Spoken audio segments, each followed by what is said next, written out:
Welcome to the second story in the Christmas series. This one is called The Christmas Surprise at Enderly Road by L.M. Montgomery. Lucy Maud Montgomery was a Canadian author who is best known for the series Anne of Green Gables, but boy did she write a lot more than that. She was Canadian, born in 1874 and died in 1942. She published 20 novels, 530 short stories, 500 poems, and 30 essays. Talk about prolific. Today I'm matching my couch, which is a funny little story. I bought a couch cover and it was the wrong size, so I turned it into a couple of sweatshirts and got the right size for my couch. Let's enjoy the story now. The Christmas Surprise at Enderly Road by L.M. Montgomery. Phil, I'm getting fretfully hungry. When are we going to strike civilization? The speaker was my chum, Frank Ward. We were home from our academy for the Christmas holidays and had been amusing ourselves on this sunshiny December afternoon by a tramp through the backlands, as the barrens that swept away south behind the village were called. They were grown over with scrub, maple, and spruce, and were quite pathless, save for meandering sheep tracks that crossed and recrossed, but led apparently nowhere. Frank and I did not know exactly where we were, but the backlands were not so extensive, but that we would come out somewhere if we kept on. It was getting late, and we wished to go home. I have an idea that we ought to strike civilization somewhere up the Enderly Road pretty soon, I answered. Do you call that civilization? Said Frank with a laugh. No Blackburn Hill boy was ever known to miss an opportunity of flinging a slur at Enderly Road, even if no Enderly Roader were by to feel the sting. Enderly Road was a miserable little settlement straggling back from Blackburn Hill. It was a forsaken-looking place, and the people as a rule were poor and shiftless. Between Blackburn Hill and Enderly Road, very little social intercourse existed, and as the road people resented what they called the pride of Blackburn Hill, there was a good deal of bad feeling between the two districts. Presently, Frank and I came out on the Enderly Road. We sat on the fence a few minutes to rest and discuss our route home. If we go by the road, it's 3 miles, said Frank. Isn't there a shortcut? There ought to be one by the wood lane that comes out by Jacob Hart's, I answered, but I don't know where to strike it. Here is someone coming now. We'll inquire, said Frank, looking up the curve of the hard-frozen road. The someone was a little girl of about 10 years old who was trotting along with a basket full of school books on her arm. She was a pale, pinched little thing, and her jacket and red hood seemed very old and thin. Hello, Missy, I said as she came up, and then I stopped, for I saw that she had been crying. What is the matter? Asked Frank, who was much more at ease with children than I was, and had always a warm spot in his heart for their small troubles. Has your teacher kept you in for being naughty? The mite dashed her little red knuckles across her eyes and answered indignantly. No, indeed. I stayed after school with Minnie Lawler to sweep the floor. And did you and Minnie quarrel? And is that why you are crying? Asked Frank solemnly. Minnie and I never quarrel. I am crying because we can't have the school decorated on Monday for the examination after all. The Dickies have gone back on us after promising to, and the tears began to swell up in her blue eyes again. Very bad behavior on the part of the Dickies, commented Frank. But can't you decorate the school without them? Why, of course not. They are the only big boys in the school. They said they would cut the boughs and bring a ladder tomorrow and help us nail the wreaths up, and now they won't. And everything is spoiled, and Miss Davis will be so disappointed. By dint of questioning, Frank soon found out the whole story. The semi-annual public examination was to be held on Monday afternoon, the day before Christmas. Miss Davis had been drilling her little flock for the occasion, and a program of recitations, speeches, and dialogues had been prepared. Our small informant, whose name was Maggie Bates, together with Minnie Lawler and several other little girls, had conceived the idea that it would be a fine thing to decorate the schoolroom with greens. For this it was necessary to ask the help of the boys. Boys were scarce at Enderly School, but the Dickies, 3 in number, had promised to see the thing was done. "And now they won't," sobbed Maggie. "Matt Dickey is mad at Miss Davis 'cause she stood him on the floor today for not learning his lesson, and he says he won't do a thing, nor let any of the other boys help us. Matt just makes all the boys do as he says. I feel dreadful bad, and so does Minnie."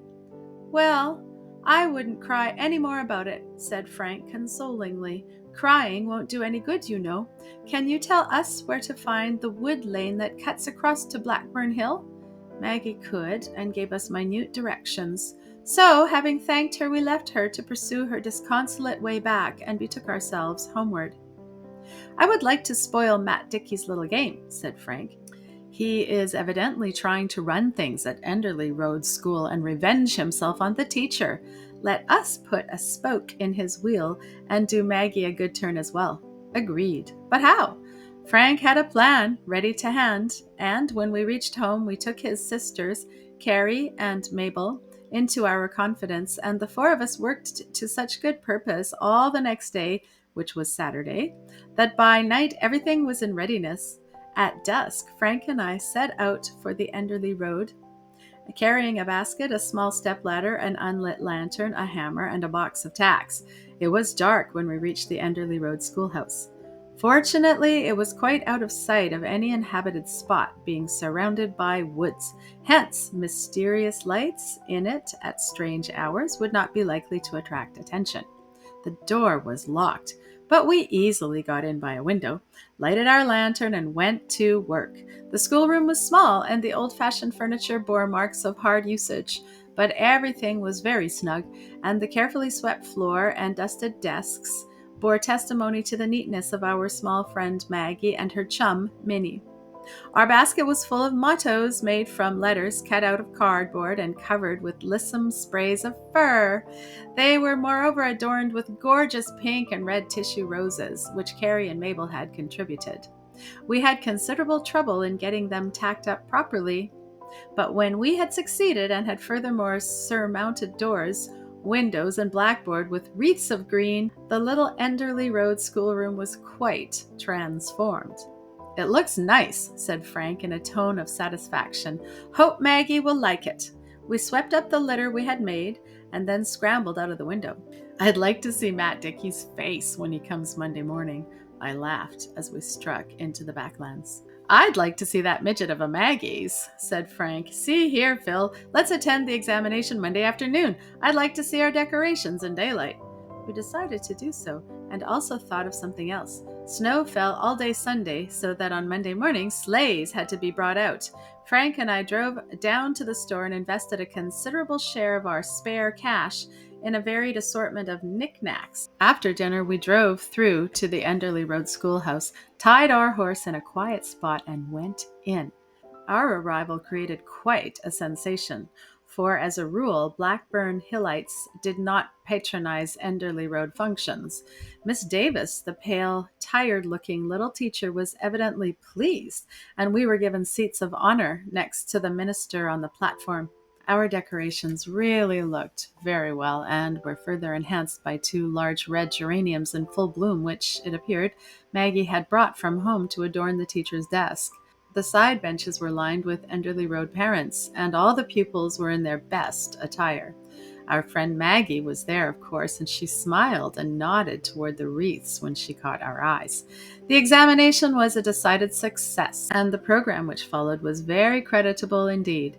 Maggie and Minnie, in particular, covered themselves with glory, both in class and on the platform.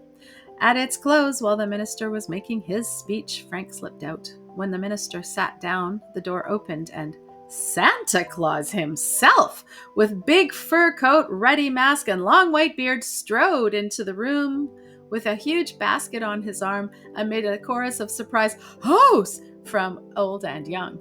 Wonderful things came out of that basket. There was some little present for every child there: tops, knives, and whistles for the boys, dolls and ribbons for the girls, and a prize box of candy for everybody, all of which Santa Claus presented with appropriate remarks. It was an exciting time, and it would have been hard to decide which were the most pleased, parents, pupils, or teacher. In the confusion, Santa Claus discreetly disappeared, and school was dismissed. Frank, having tucked his toggery away in the sleigh, was waiting for us outside, and we were promptly pounced upon by Maggie and Minnie, whose long braids were already adorned with the pink silk ribbons which had been their gifts. "You decorated the school!" cried Maggie excitedly. "I know you did. I told Minnie it was you the minute I saw it." "You're dreaming, child," said Frank. "Oh, no, I'm not," retorted Maggie shrewdly. "And wasn't Matt Dickey mad this morning? Oh, it was such fun. I think you are two real nice boys, and so does Minnie. Don't you, Minnie?" Minnie nodded gravely. Evidently, Maggie did all the talking in their partnership. "This has been a splendid examination," said Maggie, drawing a long breath. "Real Christmassy, you know. We've never had such a good time before." "Well, it has paid, don't you think?" asked Frank as we drove home. "Rather," I answered. It did pay in other ways than the mere pleasure of it. There was always a better feeling between the Roaders and the Hillites thereafter. The big brothers of the little girls to whom our Christmas surprise had been such a treat thought it worthwhile to bury the hatchet, and quarrels between the two villages became things of the past. The end.